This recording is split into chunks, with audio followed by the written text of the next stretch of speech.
Assalamualaikum warahmatullahi wabarakatuh. Sahabat sekalian, bagaimana kabarnya hari ini? Semoga senantiasa dalam keadaan sehat, dalam keadaan semangat, dan terus belajar untuk menimba ilmu dan menambah wawasan keilmuan kita masing-masing. Mari kita belajar kali ini, kita memperdalam tentang agama Islam dengan tema masyarakat pra-Islam dan agama-agama sebelum datangnya agama Islam. Membincang masyarakat pra-Islam, pasti kita langsung terbawa flashback pada masyarakat Arab sebelum kedatangan Islam. Pemahaman konteks masyarakat Arab sebelum kedatangan Islam memiliki peran penting bagi kita untuk dapat memahami Islam. Memahami bahwa hadirnya Islam telah memberi kontribusi yang sangat signifikan dalam kehidupan sehari-hari. Islam muncul tidak lain merupakan sebuah upaya untuk memberikan jawaban terhadap problem-problem kemanusiaan yang menyangkut keyakinan sosial, politik, ekonomi yang sedang melingkup masyarakat Arab saat itu. Kondisi masyarakat Arab sebelum kedatangan Islam secara umum ditandai dengan beberapa kondisi, antara lain kondisi sosial budaya, kondisi sosial politik, dan kondisi religius. Kondisi sosial budaya. Kondisi sosial kehidupan masyarakat Arab pra-Islam secara umum dikenal dengan sebutan zaman jahiliyah atau zaman kebodohan. Hal ini dikarenakan dalam waktu yang lama masyarakat Arab tidak memiliki kitab suci, ideologi, agama, dan tokoh besar yang membimbing mereka. Mereka tidak mempunyai sistem pemerintahan yang ideal dan tidak mengindahkan nilai-nilai moral sehingga masyarakatnya memiliki akhlak yang sangat rendah. Kondisi masyarakat Arab pra-Islam pada saat itu ialah orang-orang Arab menyekutukan Allah atau musyrik, yaitu mereka menyembah patung-patung berhala karena dianggap suci dan membantu mereka. Mereka menguburkan anak-anak perempuan mereka hidup-hidup karena malu dan celah. Mereka menganggap perempuan membawa kemiskinan dan kesengsaraan. Budak diperlakukan majikannya secara tidak manusiawi, memperlakukannya seperti binatang dan barang dagangan, dijual atau dibunuh. Para budak tidak mendapatkan kebebasan untuk hidup layaknya manusia biasa, layaknya manusia merdeka. Mereka orang-orang yang suka berselisih, orang Arab maksudnya, yang suka bertengkar lantaran sebab-sebab kecil, yakni suka meminum khamr. Segolongan dari mereka memerangi akan segolongan lainnya. Inilah kondisi sosial budaya masyarakat Arab sebelum datangnya Islam. Bagaimana kondisi sosial politik? Nah, kondisi sosial politik sebelum kedatangan Islam di masyarakat Arab diwarnai oleh intrik politik, perbuatan pengaruh di antara tiga kekuatan dunia pada saat itu. Yang pertama, kekuatan Kristen Bizantium yang berpengaruh kuat di sekitar Laut Merah bahkan sampai di Abyssinia. Kedua, kekuatan Persia Zoroaster dengan ibu kota Ctesiphon di Mesopotamia, pengaruhnya mencapai sebelah timur Arabia dan sepanjang pantai selatan Yaman. Ketiga, kerajaan Arab Selatan di bawah kekuasaan dinasti Himyar. Kondisi sosial politik saat itu benar-benar menggambarkan adanya persaingan dalam konteks keagamaan antara kekaisaran Bizantium dan Persia. Agama dan bangsa Persia kuno adalah Zoroaster atau kepercayaan yang menyembah kepada Ahura Mazda, yaitu Tuhan yang bijaksana. Selama 5 abad Persia dikalahkan oleh kekaisaran Bizantium, ternyata Arab tetap bertahan. Dengan bertahannya agama itu, mereka hampir tidak terpengaruh ajaran agama misteri Yunani dan Romawi maupun Kristen. Kemudian, lengsernya kerajaan Arab Selatan akibat beralihnya peta perekonomian ke Romawi. Bangkitnya perekonomian Romawi telah merubah peta perdagangan dalam konteks dunia Arab yang sangat berpengaruh terhadap perekonomian linier. Akibatnya, terjadi kekeringan yang maha dahsyat telah menjadikan kerugian pertanian dan ekonomi lokal. Inilah kondisi sosial politik yang ada pada bangsa Arab sebelum datangnya Islam. Bagaimana dengan kondisi religius? Terdapat 6 kategori kehidupan religius masyarakat Arab pra-Islam. 1. Ada fetishism, adalah penyembah pada batu. Yang kedua, animism, kepercayaan terhadap roh. Ketiga, dinamism, kepercayaan terhadap nenek moyang, roh nenek moyang. Keempat, totemism, ialah kepercayaan kekuatan dalam suatu berupa burung, kekuatan yang ada pada burung, ikan, binatang, atau tumbuhan. Kemudian astral triadism, kepercayaan pada 3 serangkaian benda langit, matahari, bulan, dan Venus. Ada yang terakhir adalah kepercayaan monotheism, yakni yang mempercayai bahwa Tuhan adalah satu atau tunggal dan berkuasa penuh atas segala sesuatu.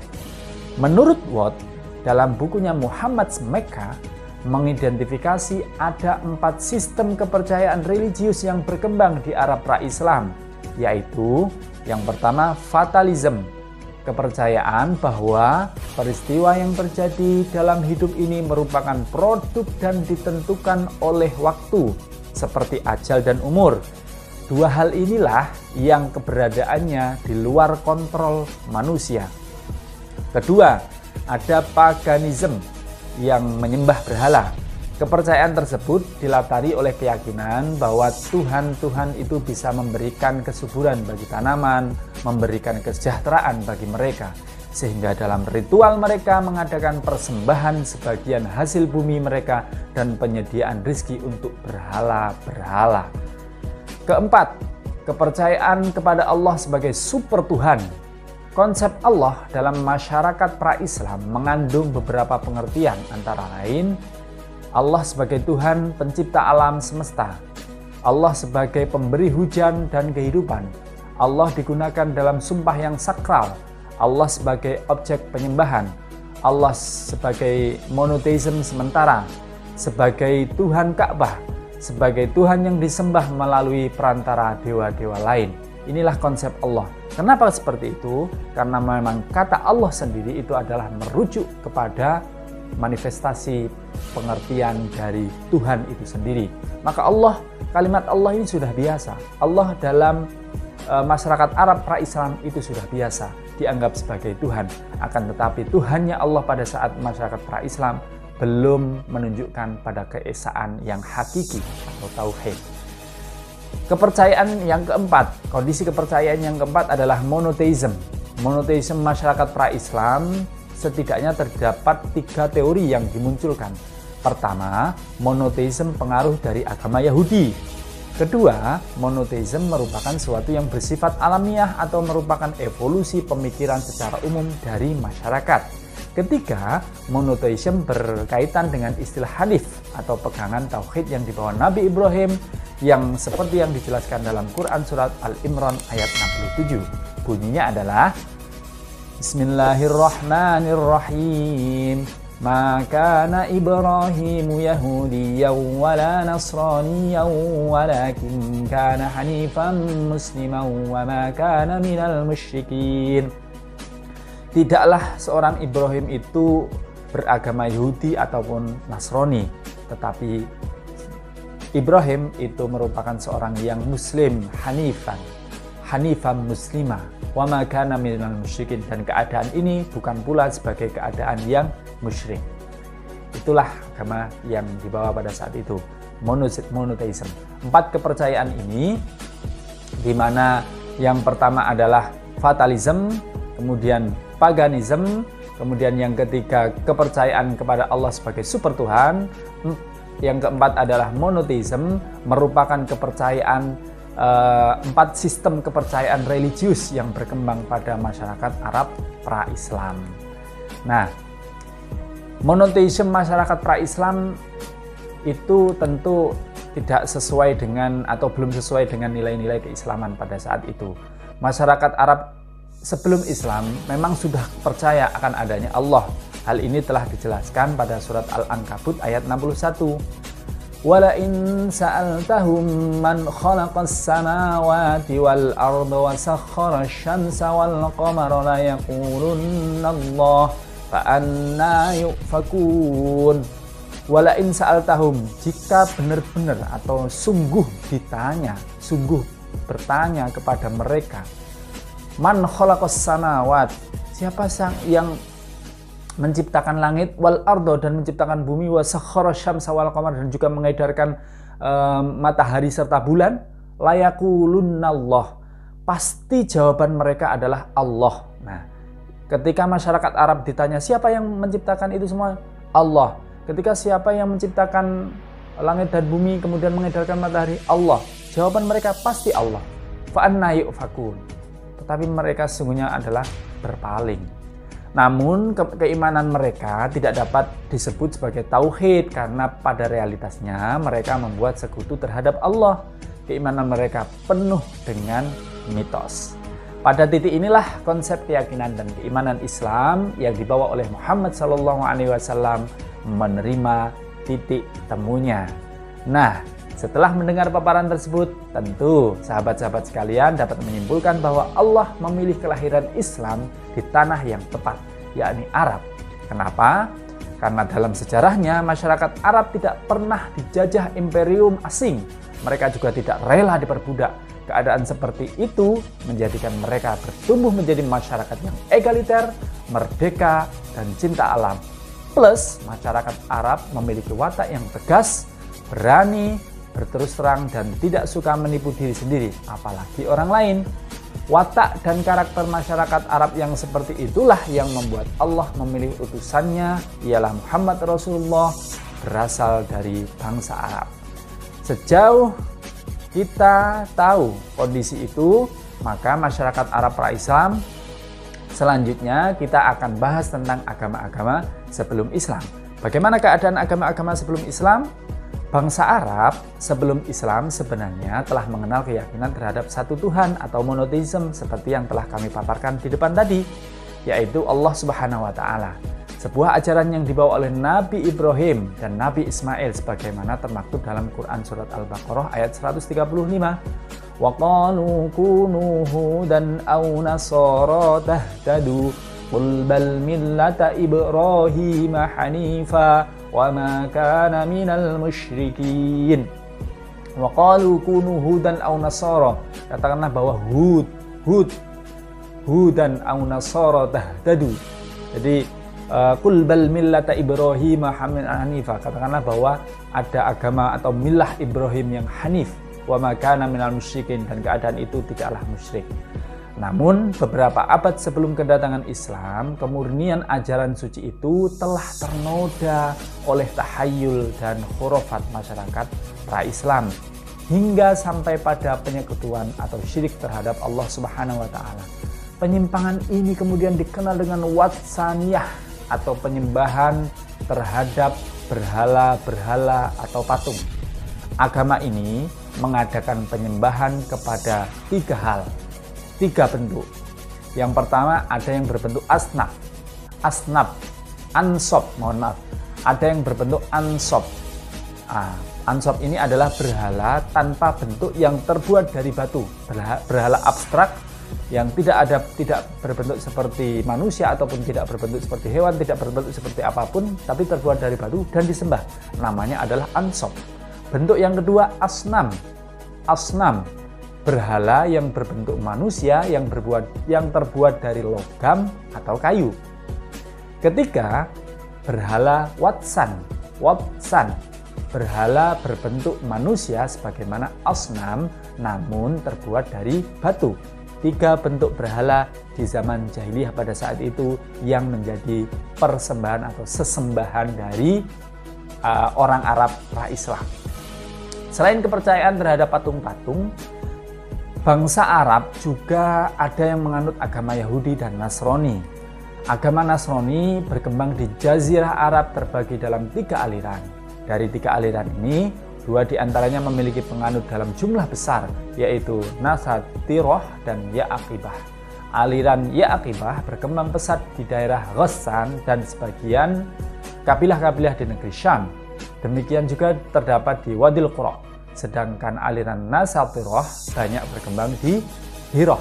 Sementara itu, agama Yahudi telah masuk di Jazirah Arab beberapa abad sebelum Islam. Di Jazirah Arab, agama Yahudi telah berhasil membangun kebudayaan baru bercorak Yahudi di beberapa wilayah terutama Yathrib. Agama Yahudi banyak tersebar di daerah Taima, Faidak, Khaybar, Wadil Qura, dan Yathrib atau Madinah pada saat itu. Agama bangsa Arab pra-Islam bisa disebut juga humanisme suku. Artinya, makna kehidupan itu terwujud dalam keunggulan sifat kemanusiaan, yaitu semua kualitas yang bisa sejalan dengan cita-cita kemanusiaan dan keberanian bangsa Arab. Ada pula yang memeluk agama Majusi atau Mazdaisme, agama orang Arab yang berdekatan dengan Persia. Sedangkan agama Sabi'ah berkembang di Irak dan lainnya, yang dianggap sebagai agama kaum Ibrahim Chaldeans. Nah, dari penjelasan tersebut setidaknya kita dapat mengelompokkan dua jenis agama, yakni agama Samawi yang berasal dari langit dan agama Ardi yang berasal dari bumi. Agama Samawi adalah agama yang diturunkan atau diwahyukan dari Allah Subhanahu wa Ta'ala melalui malaikat Jibril dan disampaikan kepada nabi atau rasul yang telah dipilih oleh Allah Subhanahu wa Ta'ala untuk disebarluaskan kepada umat manusia. Agama Ardi adalah agama yang berkembang berdasarkan budaya, daerah, pemikiran seseorang yang kemudian diterima secara global, serta tidak memiliki kitab suci dan bukan berlandaskan wahyu. Itu bedanya agama Samawi dan agama Ardi. Bisa dibedakan ya. Nah, kemudian ciri-cirinya bagaimana? Kalau ciri-ciri agama Samawi diantaranya adalah agama Samawi tumbuh secara kelahiran.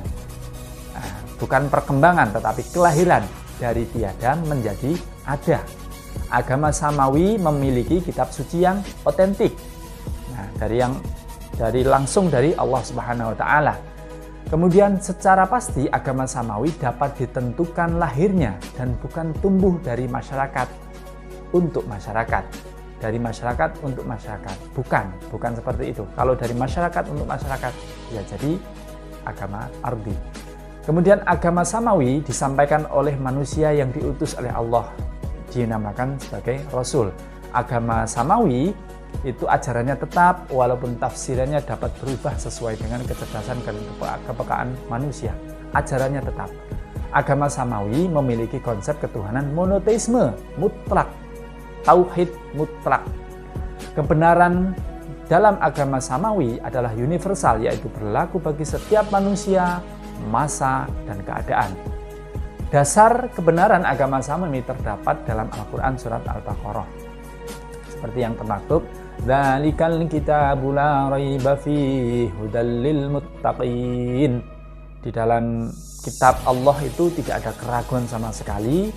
Itu adalah petunjuk bagi orang-orang yang bertakwa. Nah, kitab-kitab agama Samawi yang diturunkan oleh Allah kepada Rasulnya dalam sejarah peradaban umat manusia itu ada 4, yakni kitab Zabur, Taurat, Injil, dan Al-Quran. Kitab Zabur diturunkan kepada Nabi Daud alaihissalam, kitab Taurat diturunkan kepada Nabi Musa alaihissalam, kitab Injil diturunkan kepada Nabi Isa alaihissalam, dan kitab Al-Quran diturunkan kepada Nabi Muhammad sallallahu alaihi wasallam. Selain kitab di atas, terdapat juga suhuf, lembaran-lembaran yang berisi wahyu Allah Subhanahu wa Ta'ala. Misalnya, suhufnya Nabi Ibrahim dan Nabi Musa ialah lembaran atau ajaran-ajaran yang diturunkan oleh Allah melalui Nabi Ibrahim dan Nabi Musa. Inna hadza lafis suhufil ula, suhufi Ibrahim wa Musa, di dalam Quran surat Al-A'la. Tuh.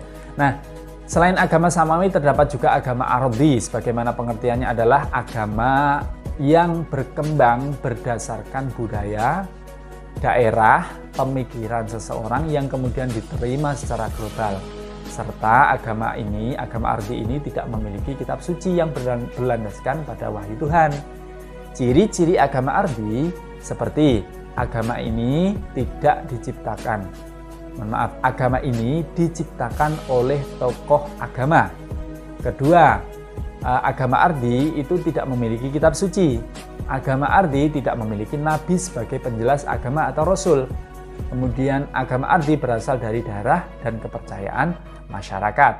Agama Ardi ajarannya dapat berubah sesuai dengan perubahan akal dan pikiran penganutnya. Agama Ardi konsep ketuhannya panteisme, dinamisme, animisme. Kemudian agama Ardi tumbuh secara kumulatif dalam masyarakat penganutnya. Agama Ardi ajarannya dapat berubah-ubah sesuai dengan akal perubahan akal pikiran penganutnya. Kemudian kebenaran-kebenaran ajaran agama Ardi tidak universal, yaitu tidak berlaku bagi setiap manusia, tidak berlaku setiap masa, tidak berlaku setiap keadaan. Kadang keadaan tertentu bisa berubah. Inilah agama Ardi. Bisa dibedakan ya agama Ardi dan agama Samawi, ciri-cirinya. Nah, untuk kitab-kitab agama Ardi, kitab-kitab yang memang produk dari pemikiran dari tokoh agama Ardi seperti kitab Tripitaka, Weda, Zen Avesta, Sisuwujing. Nah, agama Ardi memang memiliki kitab-kitab Ardi, ialah kitab suci penganut agama tertentu disusun oleh seseorang berdasarkan pengalaman hidup dan dijadikan panduan bagi para penganutnya. Misalnya Tripitaka. Tripitaka itu kitab agamanya orang Buddha. Ialah berasal dari ucapan dan ajaran si Buddha Gautama. Kemudian kitab Weda, kitabnya orang Hindu disusun oleh seorang maharsi dari kaum Brahma Krishna Dwipayana Wiyana bersama muridnya. Kemudian ada kitab Zen Avesta, kitabnya orang Majusi Zoroaster. Ada kitab Sisuwujing dari kepercayaan Konghucu. Kitab ini disusun oleh Konghucu yang dilahirkan pada tahun 551 sebelum Masehi. Agama Konghucu ini dianut oleh sebagian masyarakat Tionghoa dan beberapa masyarakat lainnya. Nah, dari sini dapat kita simpulkan bahwa ajaran Islam itu sesuai dengan fitrah manusia. Tidak ada paksaan untuk memasuki ajaran Islam. Islam menjunjung tinggi persamaan antara manusia tanpa membedakan apapun keadaannya. Orang yang paling mulia di sisi Allah adalah orang yang bertakwa. Ajaran Islam mengarah kepada keseimbangan dunia dan akhirat, material dan spiritual, jasad dan ruh, serta usaha, ikhtiar, dan takdir. Islam mengajarkan prinsip siapa berbuat, dia bertanggung jawab. Oleh karena itu, Islam tidak mengenal ajaran penebusan dosa. Ajaran Islam bersifat universal dan lengkap.